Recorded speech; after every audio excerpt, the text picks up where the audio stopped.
un saludo a todos quienes están aquí esta mañana con nosotros, a los colombianos que nos siguen por la televisión también mis saludos. Agradecerle a Dignidad Agropecuaria, que jugó un papel importante en la convocatoria de esta audiencia, pues todo su esfuerzo. ¿Qué es una audiencia? Digamos, en principio, una audiencia es un evento que se promueve en el Senado como parte de los deberes de los congresistas para tratar temas, En este caso, la situación del agro, pero pueden hacerse audiencias sobre educación, sobre salud, sobre lo que sea. No es un acto partidario, yo tengo mi filiación política, pero es bueno que los colombianos sepan que aquí hay representada gente de todos los orígenes políticos y es un acto en el cual cada quien dice lo que quiera decir. No hay, digamos, obligación de estar de acuerdo, se pueden promover debates, etc. No hay ningún tipo de censura. Se trata de actuar con tiempos breves, muy breves, de 5 minutos en general. Y porque es la única manera que podemos que hablen muchos, que es en buena medida el propósito de la audiencia. En las primeras intervenciones, que es esta mía, y la que va a hacer el doctor Pachón, de Dignidades Agropecuarias, César Pachón, y la que va a ser el doctor Alejandro Vélez, que es dirigente de la SAC, vamos a dar un tris más de tiempo, que no va a ser mucho porque el tiempo es escaso, pero repito, 5 minutos va a ser la norma. Uno preferiría que fuera más, pero ustedes deben entender que si hay más tiempo, habría menos intervenciones. Y les insisto, si preparan bien los 5 minutos que van a utilizar, en 5 minutos se dice mucha cosa. Ningún informe en televisión, en noticieros, es muy raro que pase de 3 minutos. Y miren ustedes todas las cosas que se dicen. Entonces, mi sugerencia es que escojan muy bien lo que van a decir y a ese tema ir. Lo otro que quisiera mencionar es esto, porque pues a nosotros nos maltratan en Colombia con cierta frecuencia. Mi idea del agro, lo he dicho siempre, y la del Polo Democrático es la idea de un agro de tipo dual, o sea, de 2 maneras. Por un lado, campesinos e indígenas, con todas las garantías y protegidos por el Estado, y por otro lado economía empresarial con obreros agrícolas con derechos laborales, también todos protegidos y defendidos por el Estado. Mi idea del agro coincide mucho con algo que estoy repitiendo, es que necesitamos un país donde el sol salga para todos, Prospere el agro, pero prosperen todos los sectores del agro. Ahora tenemos un agro con gravísimos problemas. El ingreso promedio del trabajador rural, esto es inaudito, es 1/3 del salario mínimo. O sea, ahí tenemos un problema de pobreza escandaloso. El atraso científico y tecnológico del agro colombiano es uno de los mayores del mundo. Es difícil encontrar un agro más atrasado. Tierras muy concentradas, un índice de 0.88, pero con esta particularidad que es inaudita. 2/3 partes de las tierras agrícolas nacionales que tienen vocación, posibilidad agrícola, están subutilizadas. Solo se cultiva 1/3 de las tierras que podríamos estar cultivando. Esto me lleva a mí a señalar una frase que repito, y es que estamos ante el peor modelo agrario del mundo. ¿Por qué digo que el peor modelo agrario del mundo? Porque puede discutirse mucho sobre cómo se debe producir en el campo, pero nos deberíamos poner de acuerdo en que el campo debe producir. Tenemos tierras, tenemos aguas, tenemos productores y es realmente lamentable que eso no suceda. Y al mismo tiempo estamos importando casi 13 millones de toneladas de productos agrícolas que en general podrían producirse en Colombia. Miren ustedes la contradicción evidente.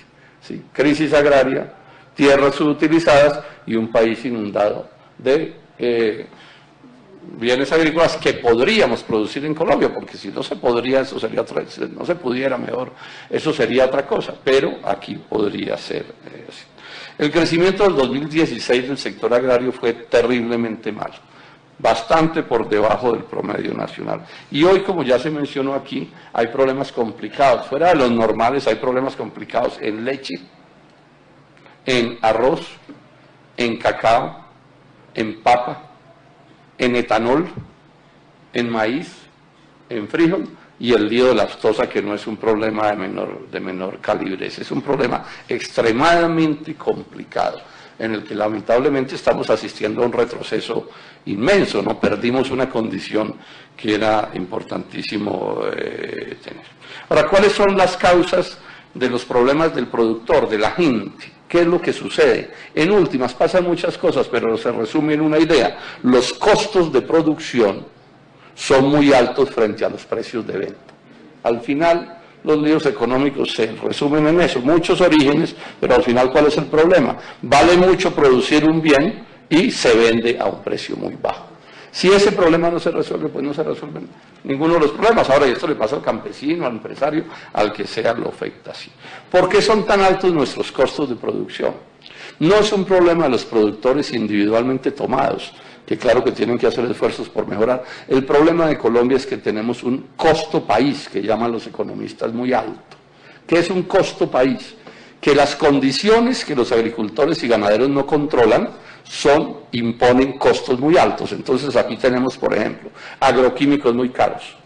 Eso no lo controla el productor. Tenemos combustibles muy caros, no lo controla el productor. Tenemos crédito caro si es que se consigue, y eso tampoco lo controla el productor. Fletes, muchísimos problemas tenemos con los fletes. Un gran atraso científico-técnico, y eso tampoco depende del productor. Entonces este es, digamos, de base un problema bien grave. Y al mismo tiempo, precios de compra bajos, caracterizados a mi juicio por dos problemas principales. Uno, porque les ha dado por imponer que el precio interno en Colombia tiene que ser igual al precio internacional. Y los precios internacionales suelen ser precios deformados por inmensos subsidios y otra serie de diferencias, pero resaltemos los subsidios.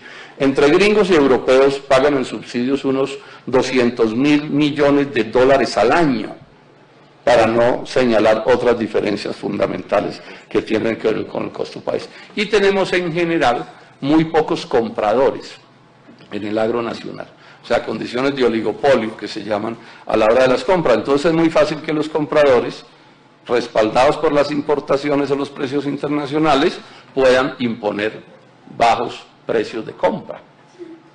¿Sí? Y ese es finalmente el problema que estamos teniendo. Ese es el problema que estamos teniendo, con una inmensa irresponsabilidad del Estado colombiano, porque el Estado colombiano no produce y tolera los altos, un Estado que produce y tolera los altos costos, porque en buena medida tenemos altos costos, porque el Estado no cumple con las funciones y los deberes con los que debía cumplir. Por ejemplo, en riego somos uno de los países más atrasados del mundo. Y ahí se está tramitando una ley que yo voté en contra de las del Fast Track para empeorar las condiciones del riego en Colombia.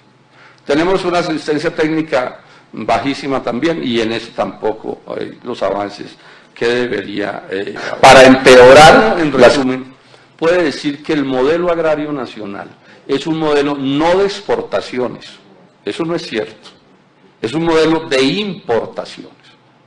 ¿Y por qué digo que es así? Porque llevamos 25 años con el cuento de que es un modelo exportador y seguimos exportando el mismo banano, el mismo café de hace más de 100 años.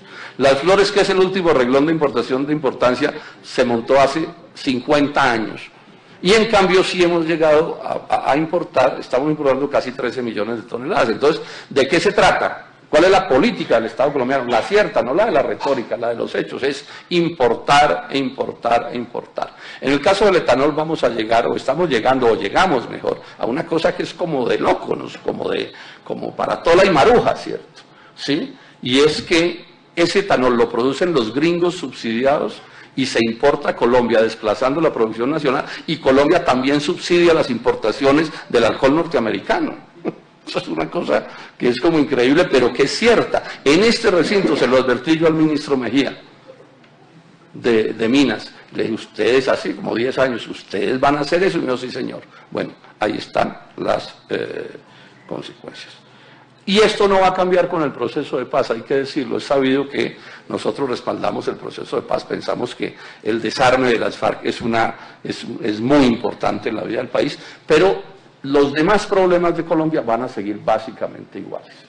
Básicamente iguales. Esto no lo digo ni siquiera como una crítica al proceso de paz, sino como un hecho, para que no nos hagamos ilusiones que los problemas del agro entonces van a desaparecer, porque hay proceso de paz. No va a pasar. Nos quitamos una lucha armada que ha sido muy grave, muy dañina para el agro nacional, pero nos quedan los demás problemas. Y tal no van a cambiar las cosas, y voy ya terminando, que la política oficial hoy del gobierno colombiano, la oficial, no la de la carreta, es de una parte la ultraconcentración de la tierra. Ellos han levantado la falacia de que si la tierra está más concentrada se produce más. Eso no es cierto. Eso podría suceder, pero en Colombia no sucede, porque hoy la tierra está concentrada y 2/3 partes de la tierra no se usan como factor de producción agrícola. Es un primer hecho. Y sin embargo la política es esa. La política es esa. Y al mismo tiempo sigue el libre comercio. Sigue el libre comercio. ¿Sí? Pero me devuelvo un tris. La ultraconcentración de la tierra y un discurso absurdo, a mi juicio, contra la economía campesina y contra la economía de los pequeños y medianos productores. Es un absurdo. En Colombia el sol puede salir para todos. Aquí pueden caber los productores mayores, los medianos, los menores. Eso se puede hacer, se puede lograr. Y sin embargo aquí hay un discurso de menosprecio a la economía campesina e indígena, a pesar de que produce, no sé, más del 60% de los bienes agrícolas que se producen en Colombia, sin el respaldo que debiera. Y no estoy aquí montando un discurso contra la economía empresarial, ni siquiera contra la mayor, ese no es el punto. El punto es cómo lograr que quepa todo el mundo en este asunto. Bueno, y tan sigue el libre comercio en las ideas de Santos que miren lo que ha pasado. Con la oposición de la SAC incluso, se aprobó en Colombia incluir a Colombia en la Alianza del Pacífico, que es un tipo de TLC. Con esa Alianza del Pacífico quisieron llevarnos para el TPP, un tratado internacional, otro TLC, con los países del Asia, o sea, con los países tropicales del Asia, en muy buena medida. Entonces ya íbamos a ser atacados por los países de las zonas templadas y por las estes tropicales. En una decisión del gobierno norteamericano, ese TPP se paralizó. Cosa que para Colombia es positivo, porque ahí, al paralizarse el TPP o al hundirse, lo que está sucediendo es que el azúcar, la palma y otros bienes, digamos, sintieron un alivio. Bueno, y ya el presidente Santos acaba de anunciarnos que nos lleva para TLCs a través de la Alianza del Pacífico con Nueva Zelanda y Australia. ¿Eso qué quiere decir? Un ataque de muerte a carne y leche. Pues así, pues para empezar, porque esos países son poderosísimos productores en eso. Y por esa vía vamos a terminar en acuerdos con Malasia, con Tailandia y con Indonesia. O sea, tiro de muerte al azúcar y a la palma de aceite. Eso es lo que tenemos en la perspectiva inmediata por cuenta del gobierno nacional. ¿Qué hacer desde mi punto de vista? Lo primero, y lo enfatizamos empezando, en Colombia tenemos que poner al país a hacerse una pregunta, a todos los colombianos. ¿Queremos que haya agro en Colombia, sí o no? Esa es la primera cosa que hay que resolver. ¿Queremos los colombianos que haya agro en Colombia, sí o no? Bueno, y lo hago extensivo a la industria. ¿Queremos que haya agro en la industria, que haya industria en Colombia, sí o no? Porque los hechos nos dicen que las medidas que se vienen aplicando a lo largo de 25 años no generan agro. O sea, lo reducen, lo constriñen, lo circunscriben, lo amenazan, lo pueden liquidar. Aquí hay productos que ya han desaparecido. ¿Cuál es el futuro que tenemos? El arroz está amenazado de muerte con los TLCs, todos lo sabemos. Empieza la parte más dura de esos TLCs. A los lácteos les pasa lo mismo, a los cárnicos les pasa lo mismo. O sea, este martirologio todavía no ha terminado. Y nos quieren llevar a nuevos tratados. Entonces, esa es la pregunta. Porque si queremos que haya agro, y yo soy de los que quiero que haya agro, hay que proteger al agro. O sea, nosotros no podemos enfrentar a Colombia con un agro desprotegido contra los agros protegidos del mundo entero, pero es que esto es ABC de este asunto, no hay que ser un genio para entenderlo, es absolutamente elemental. Tiene que haber intervención estatal sobre los costos y sobre los precios. Es que esto sucede en todos los países del mundo y este no es el fin de la propiedad privada. Yo no estoy contra la propiedad privada, ni estamos planteando nada en ese sentido, pero lo que sí estamos diciendo es que el Estado no puede quedarse mirando como alguien masacra a los más débiles. El caso del cacao, por ejemplo, es un caso lamentable. Entonces, empujan a la gente a que se meta al negocio del cacao. Una vez entra la gente al negocio del cacao, entonces el Estado dice, no, yo eso sí, yo no tengo nada que ver. Y tiene a los cacaoteros colombianos compitiendo con los cacaotales africanos, donde se produce cacao con niños esclavos. ¿Cómo es? Entonces, ¿que habrá que esclavizar a los niños de Colombia para que el cacao pueda competir? No, por supuesto que no puede ser. Y dentro de esto, 3 cosas y concluye. Yo estoy planteando una necesidad en Colombia. Hay que crear un ministerio de la pequeña y mediana economía rural y urbana. No es porque no pueda haber grandes, repito, ese no es mi pleito. Mi pleito no es que a alguien le vaya bien, mi pleito es que a tantos les vaya tan mal. ¿Sí? Entonces la idea es darle un tratamiento en la cúpula del Estado en serio de respaldo a la economía de los campesinos y de los pequeños y medianos productores, tanto urbanos como rurales. Hubo la semana pasada un evento muy importante a mi juicio, que es un foro mundial cafetero. Se reunieron en Medellín por iniciativa de la Federación, creo que casi todos o todos los países productores de café, 50 digamos, 40 y pico. ¿Y qué concluyeron? Una cosa que es muy importante, que en las reglas del juego del negocio cafetero global, Colombia la lleva, como dicen los muchachos. Estamos pailas. Porque las reglas del juego globales del negocio cafetero es que cada vez más los intermediarios y los consumidores, los países consumidores, cogen más del excedente cafetero. ¿Sí? Y cada vez están más arrinconados los productores, amenazados de muerte. Y ojo, estamos hablando de un momento en que la situación del café no es tan mala como fue hace unos años, pero sin embargo tienen razón los cafeteros cuando dicen el futuro es un futuro demasiado incierto, porque repito, las reglas del juego mundiales no sirven. Entonces plantearon empezar a moverse a escala global todos los países productores para buscar algún tipo de acuerdo, de coincidencia, como se llame, que permita modificar criterios internacionales. Es que el cuento de que la globalización es inamovible, como está planteada, no es cierto. Eso depende de los seres humanos de Colombia y del mundo entero. Lo otro que estoy planteando es que hay que renegociar los TLCs. Yo esto lo he estudiado mucho. Llevo 25 años estudiando esto. No veo cómo construir agro en ambiente de TLC. No. O sea, no me da el cerebro, no me dan las neuronas para verlo. Lo he mirado por todos, absolutamente todos los lados. Entonces este es un tema que tampoco puede ser un tema tabú. O sea, si el gobierno de Estados Unidos puede hablar de renegociar TLCs, ¿por qué Colombia, su gobierno, no puede hablar de renegociar TLCs? Por supuesto que estoy hablando de cosas difíciles, ¿sí? Pero bueno, son las cosas por las que hay que luchar, porque como vamos, estamos en unas condiciones terriblemente negativas. Que este sea mi punto de vista, pues no quiere decir que tenga que ser necesariamente el de cada uno de ustedes, pues por eso no se preocupen. Y una última, una invocación para que hagamos esfuerzos todos quienes nos interesamos en esto. Campesinos, indígenas, empresarios, obreros agrícolas, intelectuales, congresistas, gente de todos los partidos, de todas las religiones, no importa, para que busquemos mecanismos de unión que nos permitan levantar con fuerza la idea de que en Colombia tiene que haber agro.